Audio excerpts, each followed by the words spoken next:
are. It is time for Paladino Live once again. It is episode number 18 of Paladino Live. We are ready to rock and roll here on July 3rd, 1998. No, I'm kidding. July 3rd, 2008. I'm still stuck in the 90s. Boy, do I miss those days. Guy by the name of Randy Moss was enjoying his rookie year. Yeah, that was pretty cool. But no, anyhow, here we are on Paladino Live, ready to rock and roll. We have a pretty big show today, folks. I apologize that there hasn't been a show for about 2 weeks since the 17th of June.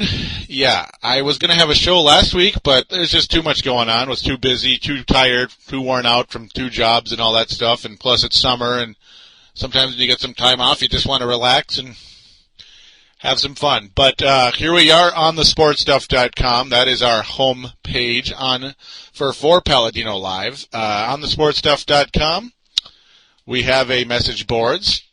It is on thesportspodcasters.com/boards. thesportspodcasters.com/boards. Also, there is a little button on the upper right-hand corner called TSS Boards. Simply click on that, sign up. It is 100% free and 100% fun. It is worth it all the way. You can interact with all of us on there on the message boards. There's boards for pretty much every major team and every major sport, including soccer and auto racing even also. I don't consider those major sports, but other people do. So, hey, they're available for all of you. Come on, come all, and enjoy. But, yeah, now to get to the guest of the show. As we like to shorten our intros a little teeny bit, that would be a good idea. But yeah, here on episode number 18 of Paladino Live, well, there's some major news of the Minnesota Wild. Minnesota Timberwolves, of course, did a draft and draft day trade. They got the guy I wanted and traded him. Alrighty then. Terrific. Yeah, I wanted to do that show last week, but just couldn't get around to it, so we're doing it now. So we're going to start off with the Minnesota Wild. We're going to talk some free agency news. And that's pretty much, there's a lot of interesting stuff there. Not quite the splash you'd all want, but yeah, we added some pretty cool pieces, I have to admit, which is unexpected for the Minnesota Wild, to be honest. Timberwolves, of course, the draft. And we're going to talk a little Twins, the surging Minnesota Twins, as TC Talk not available this summer. Busy schedule for Mr. TC Talk, Andrew Gottsman. He does a great job, but unavailable this summer, so that's how it goes. And I'm the other Minnesotan here on thesportstuff.com. So we're going to get things started right after this announcement. What's up, listeners? This is Farzine. I am the host of the Chiefs End Zone Show right here on thesportstuff.com, where we cover the Kansas City Chiefs, give our opinions, and go deep inside with the Kansas City Chiefs right here only on thesportstuff.com. We encourage you Chiefs fans, you loud Chiefs fans out there, to get on the show, voice your opinions, get on our boards, and talk with us. All listeners, including Bronco fans, are allowed in our show. So be sure you check out the Chiefs End Zone Show right here on thesportstuff.com with me, your host, Farzine.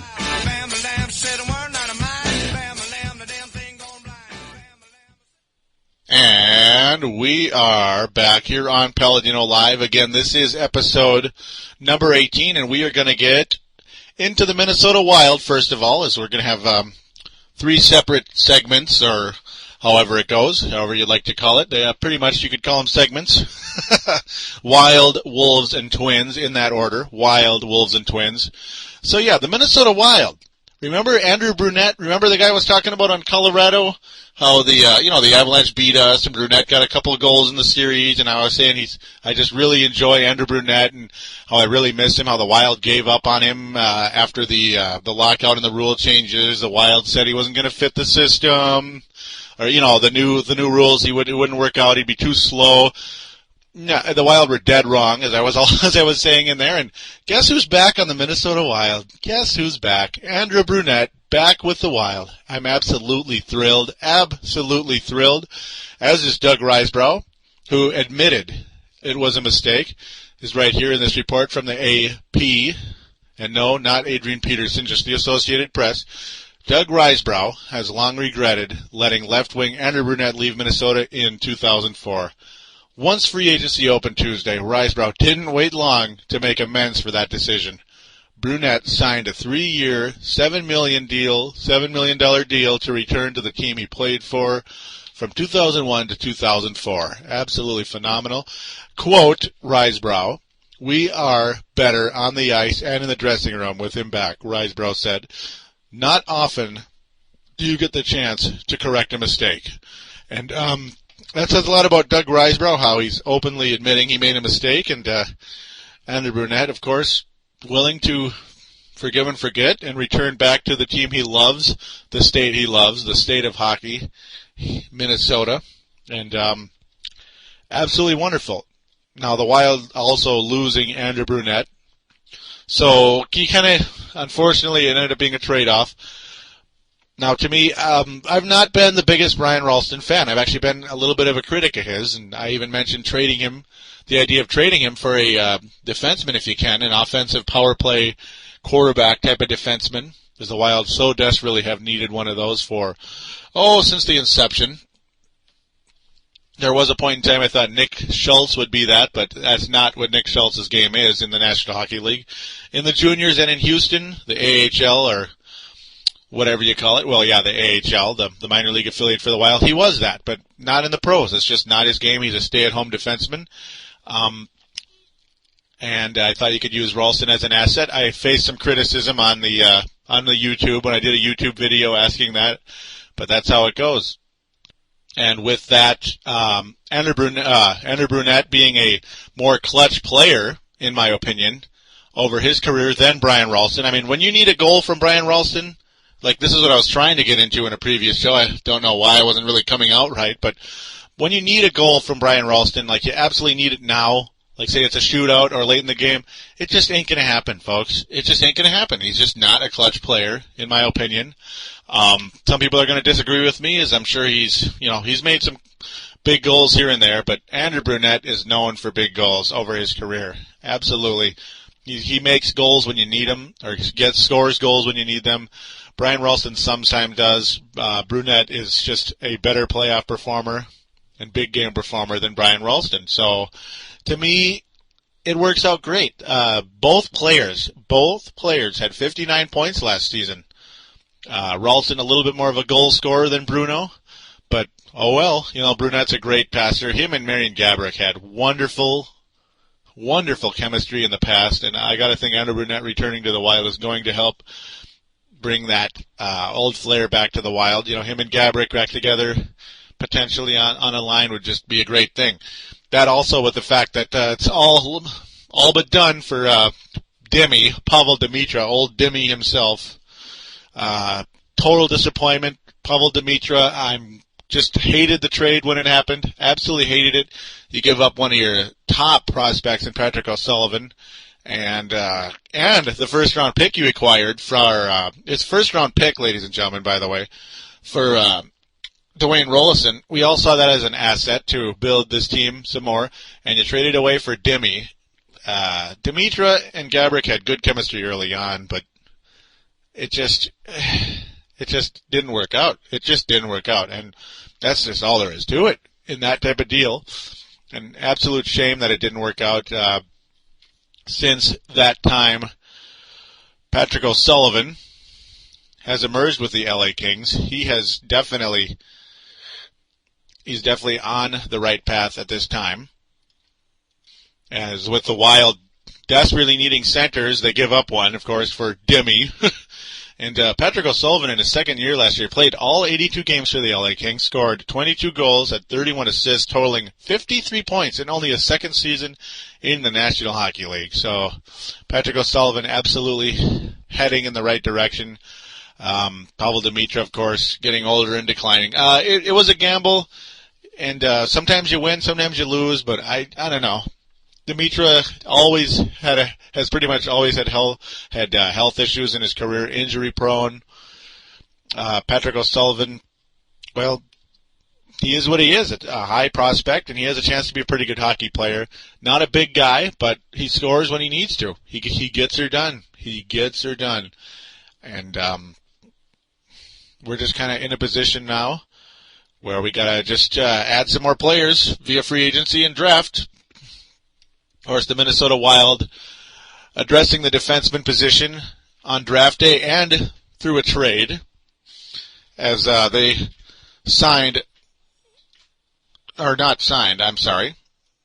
drafted Tyler Kuma, defenseman, in the first round. Now, the last time the Minnesota Wild took a defenseman in the first round, and the only other time, his name was A.J. Thielen, and he is out of the NHL completely. Did not make the team, completely failed. He's gone. We'll see if he reemerges elsewhere. I have no idea where he is, his whereabouts. It's just a complete mystery at this point. We'll see if he is ever going to be good enough again. I doubt it personally.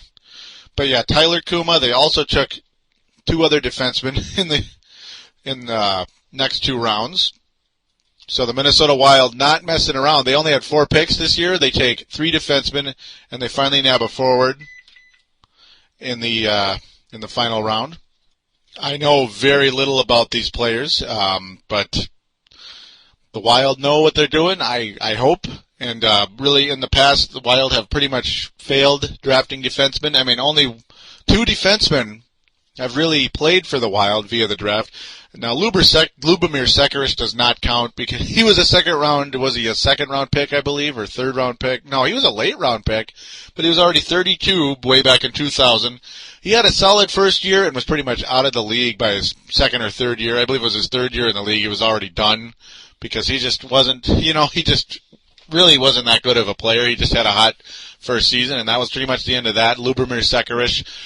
Nick Schultz, of course, has made it in the NHL. Nothing special, just a stay-at-home defenseman, plays his role. Does it well, though. He's a very durable guy. And the other one, 6th-round pick, Eric Reitz, finally making the NHL roster after pretty much forever.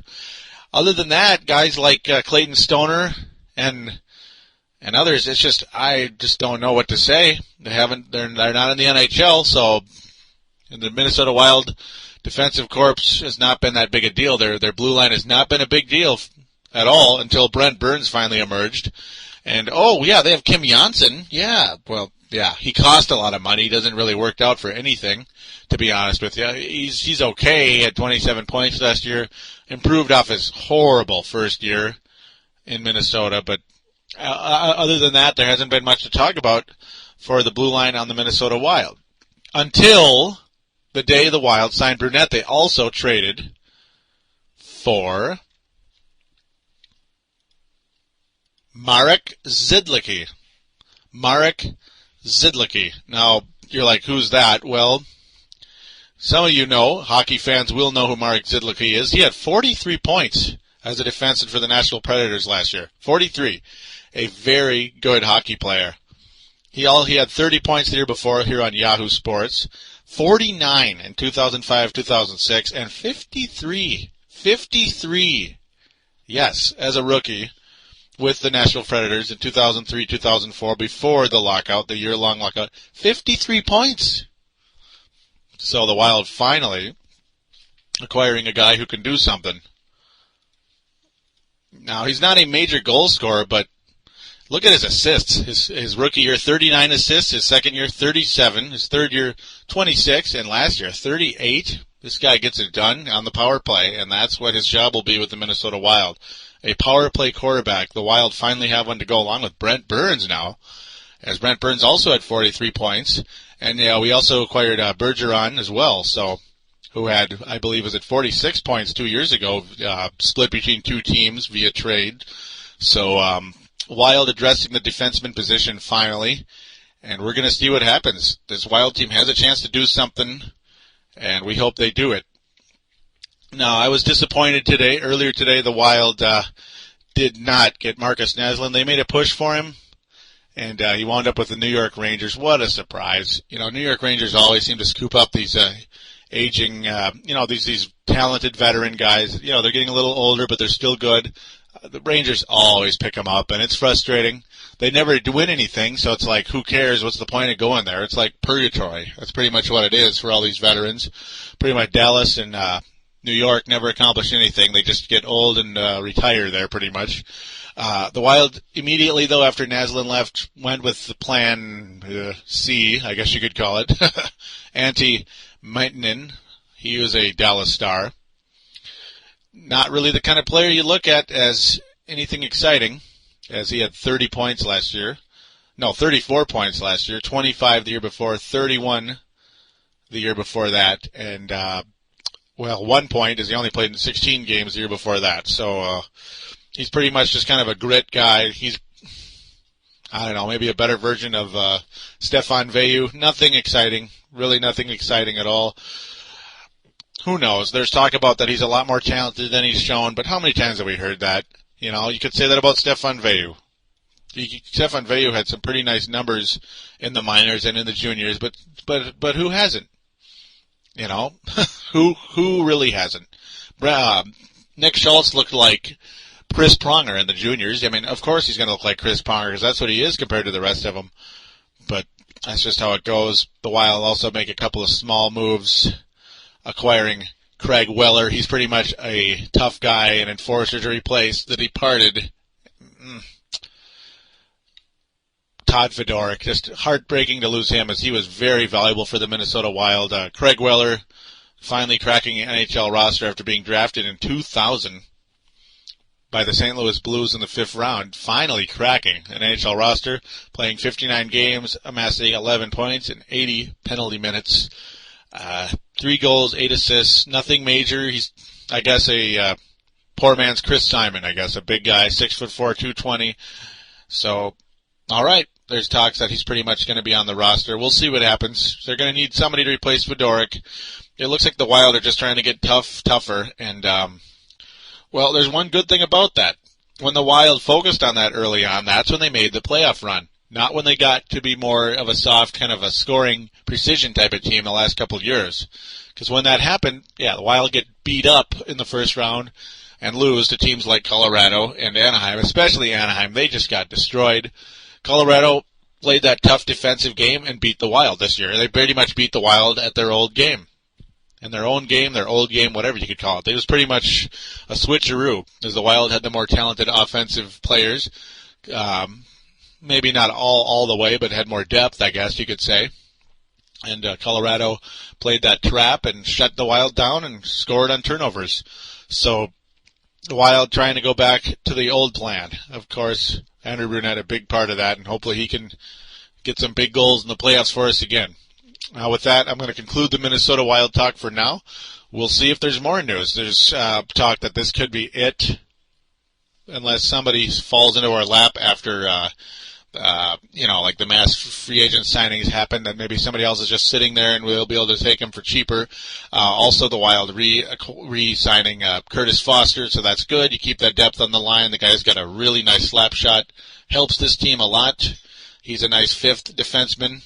As the Wild have a pretty solid blue line, and it's going to be interesting to see how they produce next year. And with that, we're going to move on to the Minnesota Timberwolves, the draft night talk, the trade, everything. We will be back very shortly. Here on thesportstuff.com, get on board the Viking ship with Purple Mafia. We will talk about the new Purple People Eaters and the best running back in the NFL, Adrian Peterson. This team is ready to make a move forward.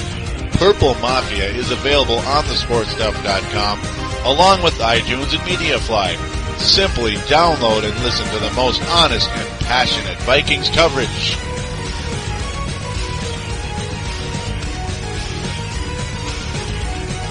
And we are back. And it is time to talk about the Minnesota Timberwolves here on Paladino Live. You could call them the signature team of Paladino Live. There is a basketball on the cover, the logo of the show, you could call it, with a $100 bill that was meant to be, talk about little stocks on this show as well. Haven't gotten to that yet. Someday I probably will talk a little stocks just because, that was going to be part of the original plan at one point. But anyhow, wow. I'm just seeing something right now, just literally fired up on the, literally coming across the wire right here. Gilbert Arenas to sign for $111 million for 6 years. Wow. Is Gilbert Arenas worth that much money? I don't know. I really don't know about that. Chris Paul also going to get a deal worth up to $68 million. To me, Chris Paul is better than Gilbert Arenas.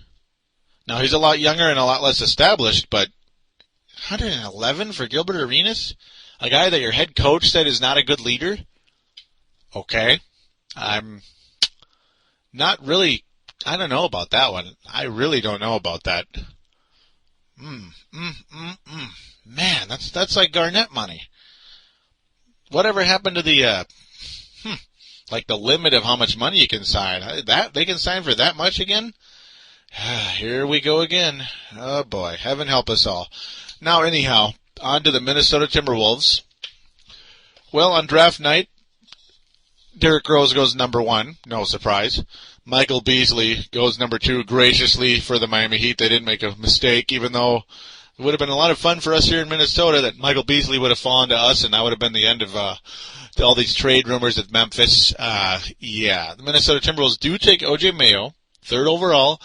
Me and Marcus, the forecaster, celebrate, and boy, did we celebrate. We were so excited. We finally got our guy. We'd been campaigning for him for 5 weeks. 5 weeks. So we sit there and bask in our, I guess our victory, you could call it. You know, all of us Timberwolves fans, it was a big victory for all of us. That's what we wanted. We wanted a little orange juice with a side of mayo. We just kept sitting there. We kept thinking, and then, Kevin Love. Now, the biggest surprise, sorry, I'm getting ahead of myself, was Bryant Westbrook going number 4 to Seattle. I mean, Oklahoma City. Yes, that's another story going on right now today as we speak. Yeah, there they are, Oklahoma City now. They're no longer Seattle, and that sucks. Their owner's a jackass, and shame on the Seattle Sonics former owners for selling the team to him.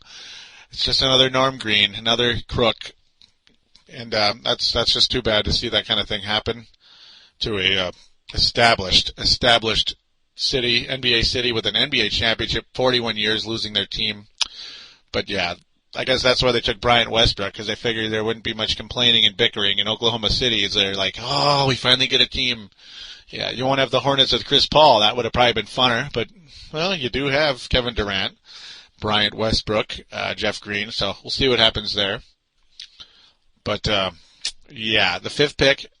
Now, this is when I got a little bit nervous. Kevin Love going to the Memphis Grizzlies, as there was constant rumors that Minnesota takes Mayo.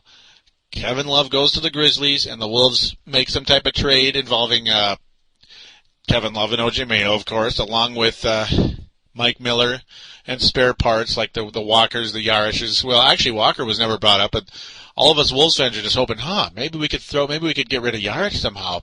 That'd be kind of cool. But then you'd have to lose O.J. Mayo and an opportunity to have a superstar to go with Al Jefferson. So it's like, oh my God, we have O.J. Mayo. We're so excited. O.J. Mayo, man, I can't believe it. And we wait and wait. We keep thinking, oh boy, watch, there's going to be a trade and we're all going to be pissed off. We're just going to have Kevin Love because Kevin McHale always wants his big man because his big men have been so successful in the league. No, they haven't been, have they? Oh, well, Garnett worked out, but after that, no one else really did. Except for Al Jefferson, eventually. And yeah, that's because that was like a lucky acquisition we got for Garnett. But yeah, other than that, in the draft, the Wolves have pretty much failed drafting big men like Rasho and Paul Grant, and we know so many others. The Joe Smith, we didn't draft him, but we're working with him. Didn't really get much out of him either. So yeah, cool. The draft just keeps going when we're like, oh, good, sweet. There's probably no trade now. There's no trade. We're going to be okay. O.J. Mayo's staying here. Fred Hoiberg goes in front of everybody, the Timberwolves draft party, saying, O.J.'s our guy. He is not going anywhere. We are keeping him. We're excited to have him. And time continues to pass. We get to the second round, and the Wolves take Pakovic, the center, from Europe, and a very talented guy from Serbia, very talented. Everybody's saying, he's like the easiest pick in the second round. Easy pick because you don't have to guarantee him money, and you get to be patient and wait 2 to 3 years for him to come to the United States, and he's going to be a powerful, dangerous guy. He's going to kick some butt. So Timberwolves center of the future. Yeah, not a bad idea. Was it 3 picks later, the Wolves acquire Mario Chalmers, and I stand up applauding that pick. So excited. Here we go, baby. O.J. Mayo, Pekovic, and Chalmers. Hey, doesn't get any better than this. They even showed the Wolves draft board before everybody else's, because it's like, hey, what a nice draft by the Wolves. You get your second superstar, maybe even your number one guy. Maybe he'll be a bigger scorer than Al Jefferson. You get your center of the future who could really work out in a couple of years. You just don't know. And you get a clutch backup point guard. Maybe even the guy who can play with Randy Foye here and there, and Mario Chalmers, who's a defensive specialist, by the way, who the Wolves could really use. And then it begins. The seesaw battle begins. Now, all of a sudden, you see the little draft ticker on the bottom. It shows O.J. Mayo, and then it shows Chalmers' rights traded to Miami, or Maya, the MIA. I'm like, oh no. Well, yeah, MIA ultimately meant missing in action for Mario Chalmers when it comes to the Wolves. Mario Chalmers traded to the Miami Heat. And I'm like, no. What are they thinking? No, you can't do this to us. You're torturing us. Yeah, we got 2 second-round picks for Mario Chalmers. But, hey, and cash. Woohoo. That really makes the fans excited because it's not exactly cap relief. It's just cash. Not cap relief, just cash. So that does what for the fans? Zip. Zilch. Nada. Now, we continue to wait and thinking, well, hey, it could be worse, man. We got O.J. Mayo. We could have made that Kevin Love trade, and we'd all be pissed off, right? We'd all be pissed, just like, man, what were they thinking? And second round is all over. We're celebrating. We're all excited. We got our guy. Reading all these other trades, just intrigue. Marcus Forecaster gets in his car and goes home for the night. Wish him a good night, right? All of a sudden, I'm about to go to bed. It's about midnight. All of a sudden, the phone rings. And it says, the forecaster on my phone. And then I'm like, wait a minute. Oh, no. This can't be good news. I answer the phone. What does Marcus say? He says, Joey, we bleepin' did it. And I knew exactly what had happened. Kevin Love was a Wolf. O.J. Mayo was a Grizzly. Now, I'm not as upset about it right now as I was then, but I'm telling you, that was a complete heartbreaker. It totally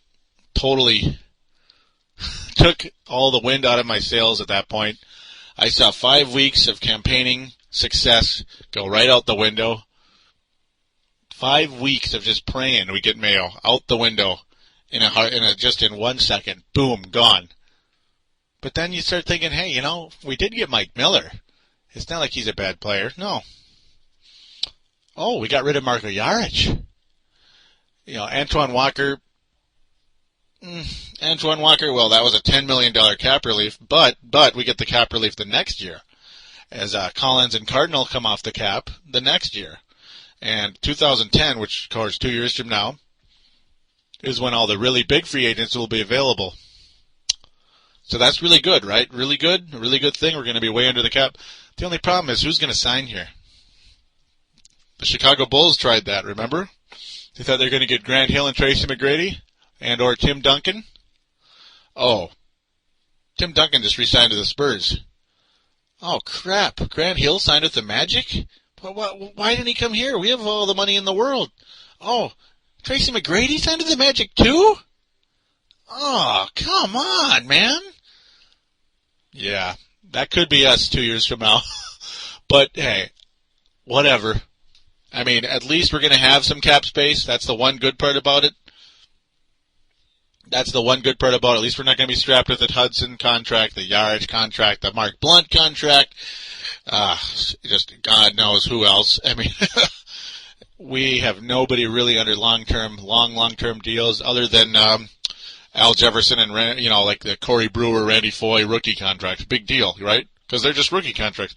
So that's the good part. The bad news is there is no clear-cut number 2 star on the Timberwolves roster. Is Kevin Love going to be that? Nah, he isn't, but there is a small chance. This is the big hope for me.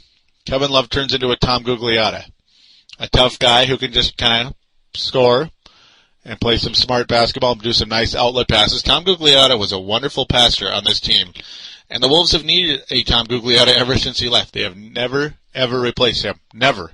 So I guess that's the way it's going to be. Kevin Love hopefully will be the next Tom Gugliotta. Your point guard position is still very much up in the air. A lot of people would just kind of slap me in the face right there. Hey, Randy Foye, man, Randy Foye. But there's talk that Randy Foye, you take away his left hand, and he sucks.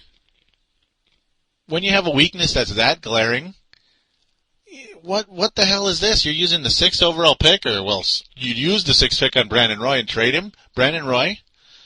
You know, the perfect first name, R-O-Y, Rookie of the Year, Roy, for Randy Foye, a guy who can't go left.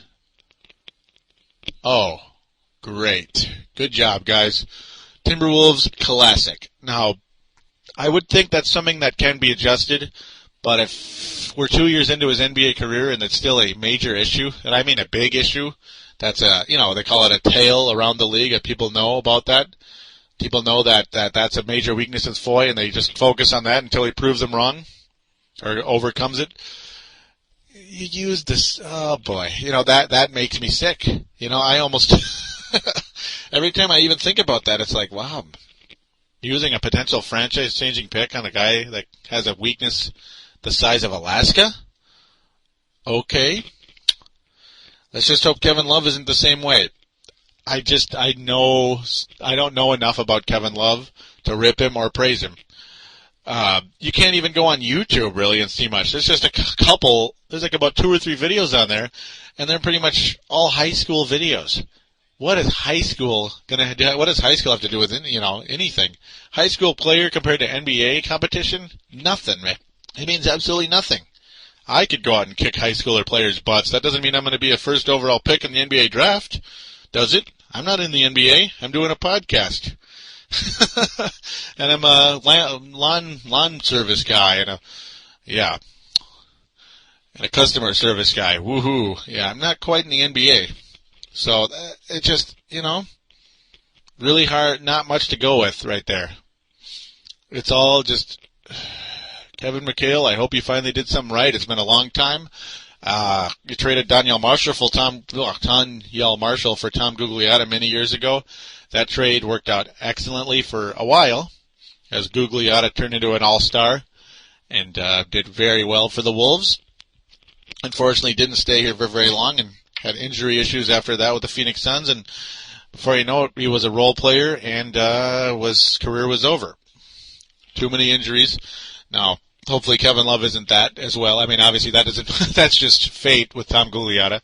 I hope Kevin Love can be another Tommy Gunn. That'd be nice. Maybe even better. Who knows? But that's just where we're at right now. Any Larry Bird or Kevin McHale comparisons to Kevin Love, imbecilic, idiotic, moronic. Too early to say. You never know, but very, very hard to compare to the Celtic legends. And with that, I'm going to end the Wolves talk for now. Actually, I'll throw in a couple things real quick here. Qualifying offers were made to Ryan Gomes, Craig Smith, and Chris Richard. Now, that does not mean that they're signed. It's just the Wolves have the option to match, as they remain restricted free agents. Those 3 guys, they have the option to match any offer that is made to them. So that's if Craig Smith gets $5 million a year, I think he's going to go bye-bye. And no, he's not going to get that. But just using that as an example. Not the case with Sebastian Telfair or Kirk Snyder, 2 guys that were very key to the Timberwolves in the second half of the season last year. Sebastian Telfair. Now, unfortunately, the Wolves would have had to give a minimum of $3.5 million in that qualifying offer. They would have to guarantee $3.5 million to Bassie. The Wolves obviously don't see him to be worth that much. Neither do I, actually. I didn't realize it was that high. I should have checked, but that's how it goes. $3.5 million, man. That's a lot of money. So we'll see how that goes. It's really hard to say. Ryan Gomes, I absolutely am a proponent of him. I think he is absolutely just a wonderful basketball player. Not a great player, but a really good basketball player. Really smart, really key. Just the kind of guy who, you want a guy like that on your team. He's like a poor man's Shane Battier. He can hit shots. He can play defense. He can pass. He gets it done. He makes his free throws. Just an intelligent individual. I want him back on this team. Craig Smith, guy who can really go off offensively, gives up a little on defense. Marcus loves him. Forecaster just loves Craig Smith, wants him back. We'll see what happens. Hard to say. Chris Richard, well, didn't get much playing time. He's capable of blocking some shots. He's a nice potential backup center, even though he's 6'9". He's athletic enough to be a backup center in the NBA. Or, of course, power forward. So that's where we stand. Kirk Snyder, a really nice defensive specialist. He's better than Trenton Hassel. I would absolutely take him back if at the right price if we can get him. Kirk Snyder, definitely a guy I want back on this team if possible. If possible, I want him back. But there's only so many roster spots. Now, that's not saying we're deep. That's just saying there's only so many roster spots. You can't have everybody. So we're going to have to see what happens. The thing is, you lose Telfair, you're going to have to get somebody completely new. As Yarich is gone, praise the Lord. But, of course, there's no backup point guard left on this roster. Yarich gone. Buckner, a guy who could kind of play point guard, he's gone as well. I forgot to mention he was a part of that trade. So, yeah, Walker, Yarich, and Buckner also gone. Thank God. None of them a factor for the Wolves. Yarich gets playing time, but I hate him. I don't want him on this team. I'm so glad he's gone. Of course, yeah, the Wolves getting Brian Cardinal, Jason Collins, Mike Miller, big factor. Expensive guy, but he can shoot the lights out. He can get assists. He can rebound. So, yeah, lots of spots on this team. We have one point guard on the roster right now. Will Telfair be the other one? Or will it be somebody else? Right now, I have no idea what's going to happen. I really have no idea. There's no indication whatsoever. Nothing coming out of the grapevine just yet, as unfortunately all teams can do is negotiate right now and not officially sign. So we're going to see what happens. It's going to be July 8th, I believe, is when the window opens. Oh, by then, hopefully, we'll have some more answers on episode number 19 when it concerns the Minnesota Timberwolves. And with that, we're going to conclude the Wolves talk. And we are going to move into the Twins right here and now. And unfortunately, it is going to be abbreviated as the show can only go so long just because that's the way it goes with podcasting, but also because, there's just so much else going on with the Wolves and Wild. That's probably going to quiet down, especially with the Wild, as I think free agent market's going to shrivel up like a grape, into a raisin. I think that's what's going to happen with the Wild. Probably with the Wolves, there's going to be more news with them, and yeah. With that, though, the Minnesota Twins are 9 games above 500. 9 games above 500. And no, unlike some people who really were upset at me when I made a very critical YouTube video about the Minnesota Twins last November when they lost Yohan Santana and Torrey Hunter, how I criticized both players and I also criticized the team for being greedy. Twins being too cheap, the players being too greedy, and you get the idea. And I was angry at the team at the time. But, I really do like these new guys. I really like Gomez. Delman Young has not worked out yet to this point. But, ladies and gentlemen, the Minnesota Twins have a very deep pitching staff. Now, there's no major star. There's no ace to this pitching staff. That's the one thing. There's no ace. It could potentially become Francisco Liriano in the future. But the pitching staff on this team, I'm telling you folks, this is a deep pitching staff. Absolutely deep. Kevin Slowey, a guy who I had not been happy with at all. Or I shouldn't say that. I'm not talking right, but I wasn't too high on him, is what I'm trying to say. Wasn't too high on him. I thought maybe eventually he'd turn into something okay. His win-loss record does not reflect just how well he has pitched of late. Now, his win-loss record is also bad because he did start out poorly, and that kind of reflected on my negative feelings towards him. But Kevin Slowey, Now, yeah, he's 5-6, but his ERA is 3.47. His most recent game was a complete game shutout. I believe it was against the Milwaukee Brewers. Yes, it was. He had 8 strikeouts in the game. Now, Kevin Slowey, up until, a couple of weeks ago, was not known for strikeouts. You kind of knew him as a Rad Radke type, right? Now, by the way, Kevin Slowey has only 9 walks. He's given up 9 walks this year. Wow, that is unbelievable. 9 walks in 72.2 innings. Fantastic. His ERA is 3.47.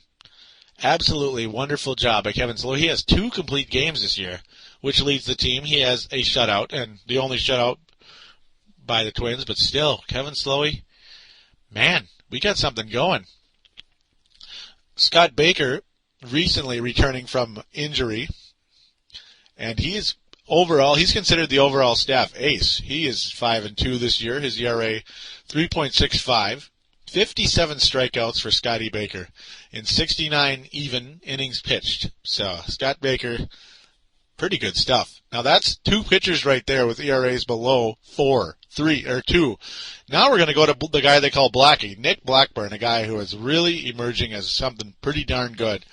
He is 7-4. He has started 17 games this year. He is looked on as well. He's the number 2 guy in terms of he started the second most games to this point. 104.2 innings. 104 2/3 innings, I should say. Done by Nicky Blackburn. 58 strikeouts, 16 walks. Now, Baker has given up 12 walks, so that's another great stat right there. 58 strikeouts, 16 walks. Excellent. 3.78 ERA. That now puts 3 Twins with an ERA lower than 4. 3 Twins starting pitchers. And, this is starting to look pretty good, folks. Pretty good stuff. And then you have Glenn Perkins, a guy a lot of people look on as something. He's going to develop into something pretty darn good. 11 starts this year. 4-2. 64 2/3 innings pitched. 4.31 earned run average. Now, Glenn Perkins, this is his first real year of being a full-time starter. And now, of course, as you saw, only 11 games started so far, but here he is. He's finally here. 38 strikeouts, 16 walks. So Blackburn, of course, got better numbers. And, man, he looks good. But Blackburn, of course, hit in the face earlier this year, recovered from it as good as anyone possibly can. And out of the 4 guys I just mentioned, those 4 young guys, not a single one of them, when they take the mound, do you go, oh, great, it's his pitch, it's great, he's pitching tonight, we're going to get our ass kicked. That's the way it was with old Boof Bonser. Boof Bonser, who started 12 games this year, of course replaced by Glenn Perkins, mercifully. Or actually, I think it was Scott. There was some switching around a bit. Scott Baker probably, I believe, ultimately took him out of there because when he came back from injury. But ultimately, though, Boof Bonser, 3-6, his ERA 6.15, 58 strikeouts, but 24 walks. Boof Bonser just inconsistent, gives up way too much, and he's in the bullpen now, and he's improved a little bit out of the bullpen. Now, the one kind of disappointment you can call it, I mean, his numbers aren't that bad. They're not great, but they're not that bad. Livan Hernandez, who started out the year just unbelievable. I believe he was 6-1. Unfortunately, he's been on a negative run of late. Livan Hernandez, he's the one starter on the team now that you kind of go, So he's pitching, yeah. I hope we'll be okay tonight. Livan Hernandez has started 18 games. He is 8-5. He has pitched 110 and a third innings, with only 39 strikeouts and 20 walks, 5.22 ERA. Livan Hernandez, though, if your worst starting pitcher is Livan Hernandez, you're doing pretty good, I think. I mean, Livan Hernandez is the kind of guy you look at as a maybe number 2 or number 3 guy, right? Well, he's probably the number 5 guy right now with the way the Twins pitching staff is going. And a veteran like Livan Hernandez, who's got some serious postseason success in his career, including MVP of the 1997 World Series, don't forget. you got a pretty good pitching staff, folks. I mean, there's no superstar in that group, not one. But, yeah, like I said, Francisco Liriano eventually is going to be back in that pitching rotation. Eventually. Maybe not till the end of the year. But that gives you reason to smile and be somewhat excited about this team right now. As solid pitching outing pretty much every game, folks. Beautiful. And then you also have your catcher, Joe Mauer.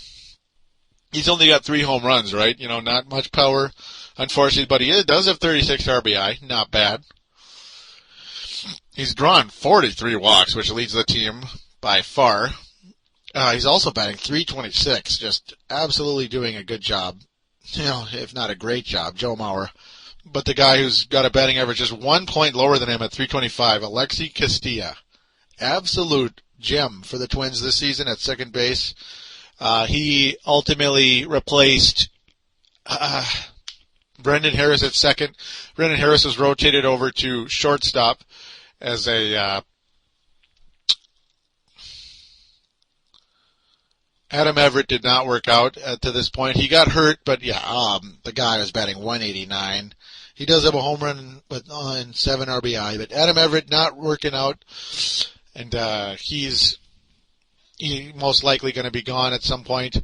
Brendan Harris been solid at shortstop. He provides a little bit of offense with his 4 home runs and 22 RBI, only batting .245. But Alexi Castilla, woo-wee. He's also, Alexi Castilla has 4 home runs already and 32 RBI. 32 RBI for Alexi Castilla. Not bad at all. Not bad at all. 4 stolen bases also for him. So that a huge reason why the Twins offense has taken over. Now, yeah, the Twins offense, they have scored more runs than the New York Yankees so far, which is insane. Did you ever think you'd hear that? This little small ball Twins team has scored more runs than the New York Yankees. Now that's also coupled with the solid pitching staff, right? So that tells you something's going on here in Minnesota this year, more than I expected beyond my wildest dreams. As I was saying, Twins fans were criticizing me for being upset at the team, thinking that, when this team gets better, you're going to be like, I believed in them all along, that I'd just be a turncoat and be an idiot, No, I'm not going to say for 1 second that I believed in this team. I didn't believe in this team at all. Not at all. Not until the last week or so when I started noticing, this pitching staff is legit. It's not just luck. It's legit. For a while there I thought it was, they're just having a good outing, but be careful how, we've had this happen one too many times where a pitcher looks good and the next thing you know his ERA is 5.50, like Boof Bonser. Boof. That's pretty much every time the ball, his pitch hits somebody's bat. Boof. That thing is out of here. Yeah, they had that along with Johan Santana, the top home run giver. Oh, burn. Sorry about that, Johan. Yeah, he's doing no, he's not doing that good in New York. He's doing okay. But, no, I'm not saying we didn't need him, but I did think he was a little overrated. Yeah, he's a little bit, just a little bit. Not much, but a little bit. Now the batting average, Dilly, Justin Morneau is batting .310. Now this guy's your top power hitter, and he's batting .310. Very Kent Herbeck-like, .310. Beautiful. 12 homers. He hasn't been hitting as many homers of late, but he does have 63 RBI, which is way up there among the league leaders. An absolute all-star. I don't know how he won't make that lineup. No idea how he won't make it. Been a huge piece for this team. And that also brings me over now to Jason Kubel, who's the number 2 power hitter on this team, suddenly. As he quietly emerged late last season, in August and September, Kubel started accumulating some offensive stats. Now, he has 12 homers, too, and 43 RBI. The batting average was an issue with Jason Kubel earlier on, but now he's batting .263. So it's starting to slide up a bit. Jason Kubel is outplaying Michael Kadire right now, definitely offensively. Kadire is all the way down to .252. He's only got 3 homers. He does have 35 RBI, so that's nice. But Kadire is not the kind of guy I count on with runners in scoring position. he reminds me of Jacques Jones. Sometimes he's going to get hot, and sometimes he's going to be as cold as ice. He's just going to throw, you're going to get a double play and the inning's over. That's pretty much what Jacques Jones and Marty Cordova were for this team in the past. So that's kind of how I see Kadire. Not the kind of guy I count on. He's back on the 15-day DL, by the way. Twins do not expect him back before the All-Star break. And why should they? With that also, though, like I mentioned, Brennan Harris, already got to him. Mike Lamb, not doing much for the Twins this year at third base. Kind of been a bust. Well, yeah, he's been a bust. I mean, he's batting .223, 1 homer, 26 RBI. The RBI total, okay, considering he's not had as many at-bats as other people. But overall, pretty much a failure. Craig Monroe's offensive numbers, not bad, considering he's only had 133 at-bats. 8 homers, 26 RBI. But he's only batting .218. That's the one drawback with him. Denard Span back on the Twins roster with Cuddy being injured. Might be sticking around. We'll see. It's hard to say. Denard Span has a chance to be a really nice top-of-the-order type of player for this team, early order or late in the order, depending on how it goes. As you want him, he can be a leadoff guy in a particular inning. That's how some people do that with the number 8 or 9 hitters. Denard Span, though, 4 stolen bases in limited time, only had 41 at-bats, so the guy's got some serious speed. Carlos Gomez, I didn't even mention him yet. Just been phenomenal for this team. He's dropped off a teeny bit of late, got off to a hot start. Stolen bases really have quieted down. He does have 21, though. He's been caught stealing 8 times, unfortunately, so it's quieted down a little bit. Catchers are catching on to him a little bit, but I'm sure adjustments will be made, and young Mr. Gomez is going to be a 50 stolen base guy at some point very soon. Of course, he leads the team in at-bats with 340 because he's the leadoff hitter, and he's played in every game, I believe. Well, no, not every game. He's played in many games, though, almost every game. He's batting .274 with 5 homers. I didn't know how much power he had, but yeah, 5 homers, 29 RBI. Not bad. He's made some defensive mistakes in the field because he's young and a little brash at times out there. But overall, he's just going to continue to develop, and the Twins have very, very high hopes on that young man. Brian Busher, though, has been a wonderful find for the Twins at third base. Maybe, just maybe, they might have something going at third base for the first time in a long time since Corey Koski, hopefully. He's only played in 18 games, only had 62 at-bats, but he has 1 home run, 16 RBI, his batting average, .339. Brian Busher looking pretty good. Now, I'm not too excited about him just yet, but he adds a little bit of, he's got some power potential. He's 6 foot, 222. Fairly big guy. Not huge, but big. Last year in 82 at-bats, he had 2 homers, 10 RBI, so with only a .244 batting average. So at this point, more success, with getting on base and driving runs in. And, of course, not striking out as much. He struck out 16 times last year, only 5 this year so far. So good news on that front. Slugging percentage in the 400s, very good. Got it like that. Hopefully Brian Busher can keep it up, and this isn't just kind of a little, lucky run here. He's not a particularly young guy, 26, 27 years old, so that's how Corey Koski emerged. He was in his mid-20s when he finally got some playing time, so hopefully Busher can emerge as a Koski type, as this is how it started. He was, all of a sudden, his batting, he had a nice batting average, and the power came later. So we'll see what happens with Brian Busher. And the Minnesota Twins, as they are 2.5 games behind the surging Chicago White Sox, they continue to stave off the Twins, despite the fact the Twins have been on an influential run. They have won 8 of their last 10. The White Sox have also won 8 of their last 10. The whole division has been doing really well. The Kansas City Royals have won 6 out of 10. Kansas City, and that's after losing 2 in a row. The only team that's really been faltering is the Cleveland Indians, as they are 37-48. They have lost 5 games in a row and only 2 of their last 10. So Cleveland Indians could be stellars when it comes to trade time. Detroit Tigers all the way back to 500 despite a horrible start to the season. They are 7-3 in their last 10. Excuse me. But a lot of people right now are favoring the Chicago White Sox as they've got rings.